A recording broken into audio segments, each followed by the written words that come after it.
السلام علیکم ورحمۃ اللہ وبرکاتہ۔ کیا حال ہے آپ سب کا؟ اچھا، آج آپ مجھے یہ بتائیں کیسا جا رہا ہے آپ کا سبق؟ کچھ آپ کو سمجھ آ رہی ہے؟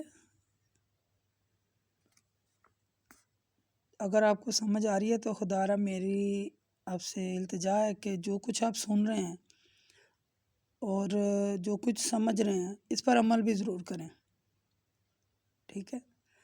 آج کا جو ہمارا سبق ہے سورۃ نساء ہے، آیت نمبر 103 سے ہم شروع کریں گے۔ تو آپ نے کاپی پینسل اپنے پاس رکھ لیں، اس میں جو ہائی لائٹ کرنے والے جو الفاظ ہیں وہ لکھیں۔ تو چلیں شروع کرتے ہیں۔ اعوذ باللہ السمیع العلیم من الشیطان الرجیم من ہمزہ ونفخہ ونفثہ۔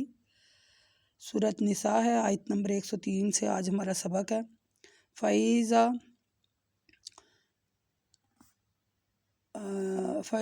قَضَيْتُمُ الصَّلَاةَ فَاذْكُرُوا اللَّهَ قِيَامًا وَقُعُودًا وَعَلَىٰ جُنُوبِهِمْ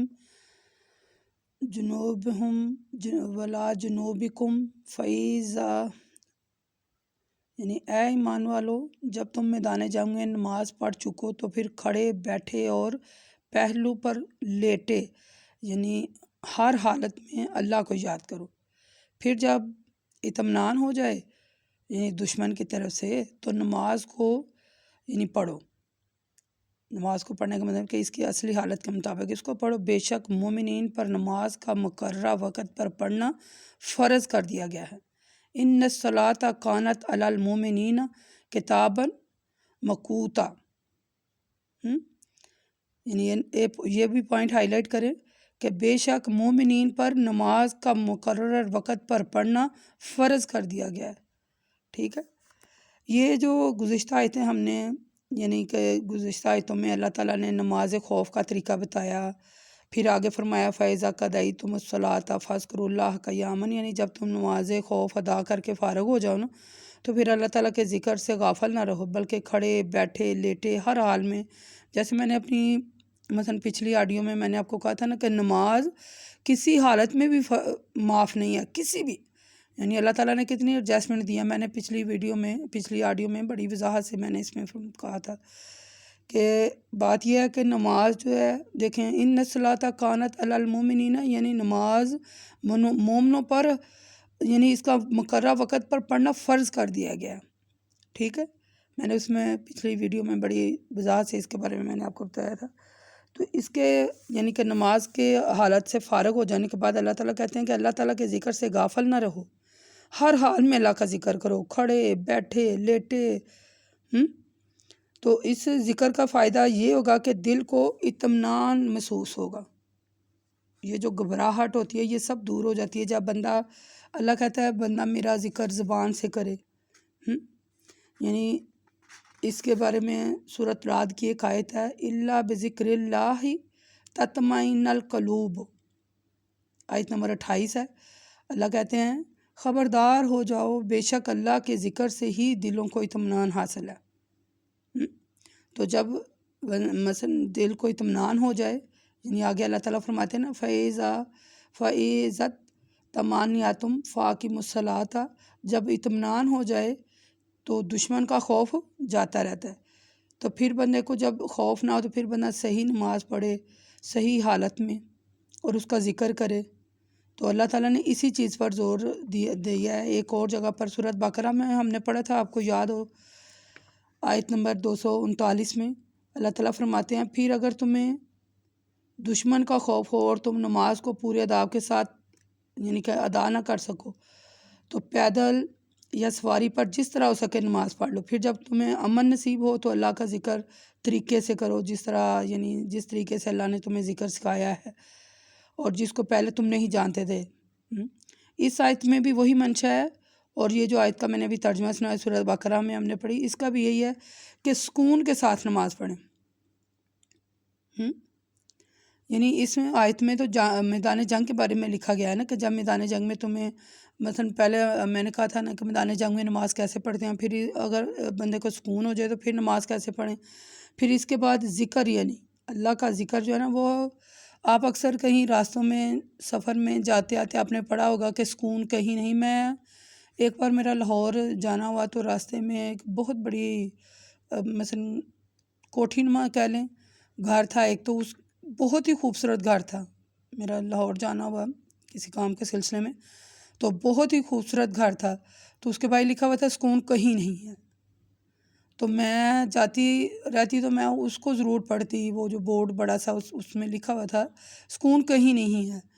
تو پھر ایک دفعہ اور میرا جانا آنا ہوا تو وہاں اس کے نیچے ایک کسی اور نے نیچے اس کا نام بھی مینشن تھا، میرے ذہن میں نہیں ہے. اس کے نیچے کسی نے ایک چھوٹا سا بورڈ بنوا کر اس میں لکھا کہ سکون صرف اللہ کے ذکر میں ہے.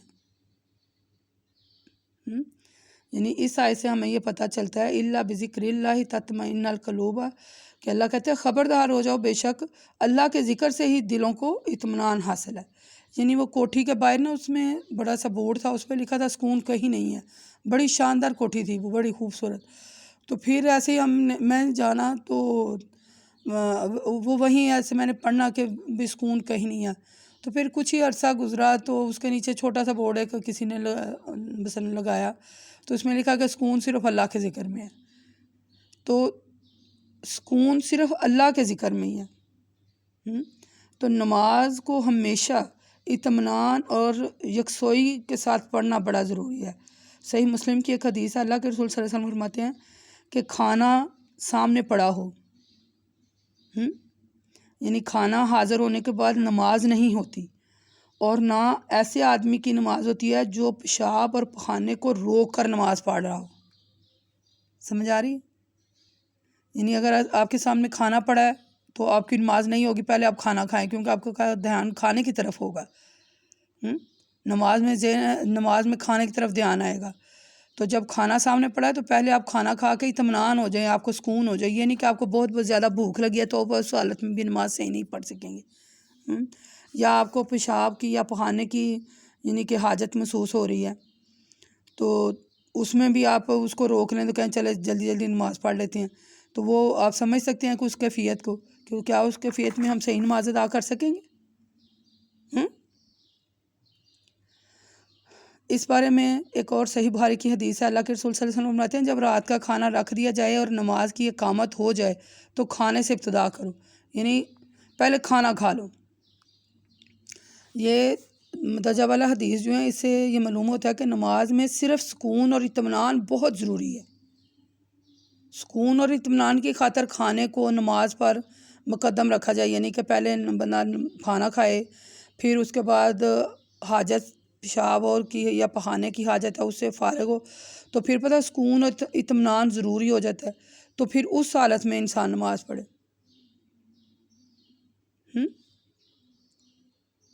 کھانا حاضر ہو تو نماز چھوڑ دے، لیکن سکون اور مثلا اس حد تک سکون جو ہے نا وہ ضروری ہے، سکون سے نماز پڑھیں.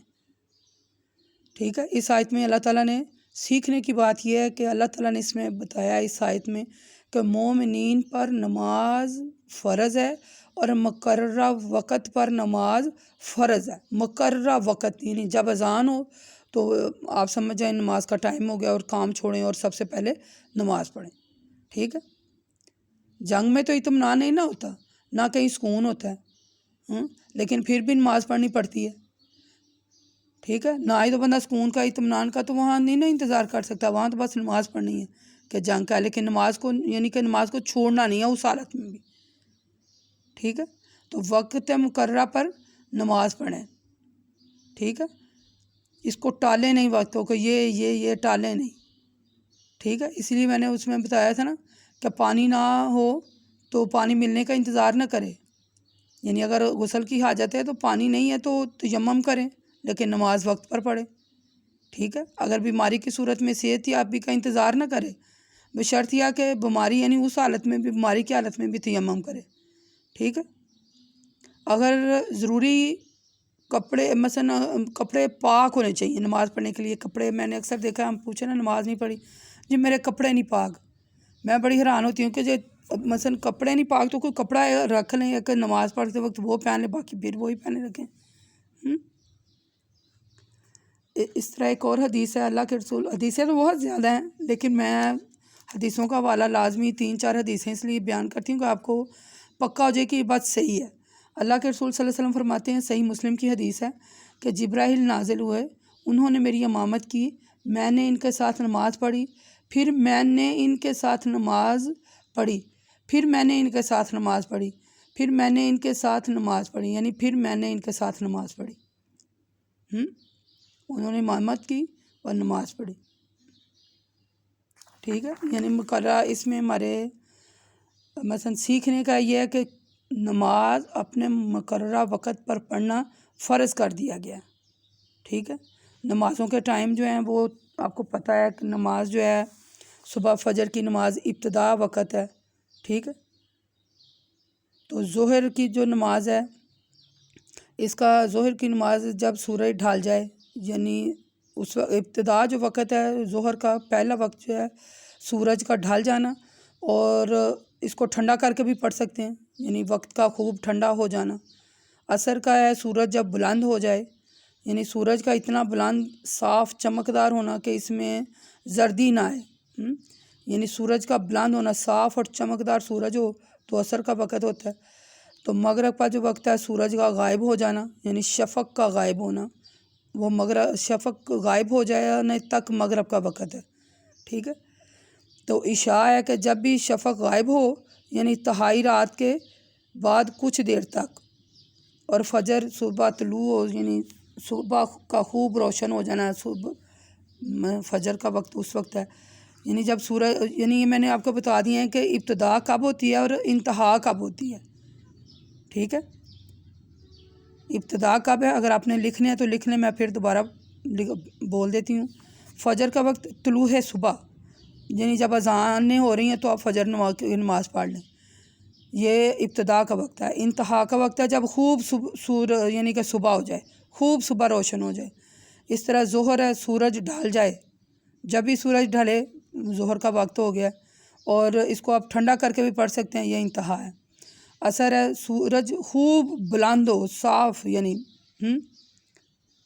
تو اس کی انتہا ہے جب کہ اس میں زردی نہ آئے، یعنی مغرب کا وقت ہے سورج کا غائب ہو جائے تو مغرب شروع ہو جاتی ہے، تو شفق کا غائب ہو جانا انتہا ہے۔ عشاء ہے جب شفق غائب ہو جائے تو عشاء شروع ہو جاتی ہے، اور تہائی رات کے کچھ دیر بعد اس کا وقت رہتا ہے، ٹھیک۔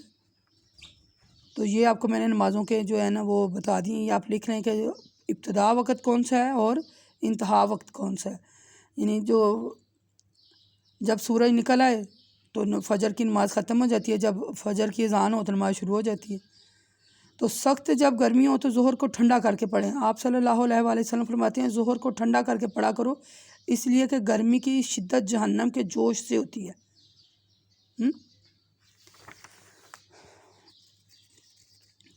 اس کے بارے میں اور بھی آگے وضاحت ہے، تو پھر ہم آہستہ آہستہ اس کے بارے میں اور بھی پڑھیں گے کہ یعنی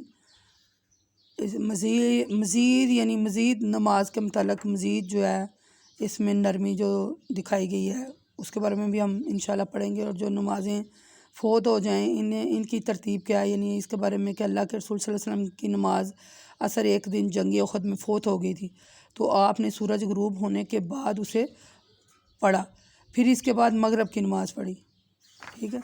وَمَا إِلَيْنَا إِلَّا الْبَلَاغُ الْمُبِينُ، آج کے لیے بس ایک ہی آیت کافی ہے۔ تو نماز کا وقت مقرر پر ادا کرنا فرض ہے۔ السلام علیکم ورحمۃ اللہ وبرکاتہ۔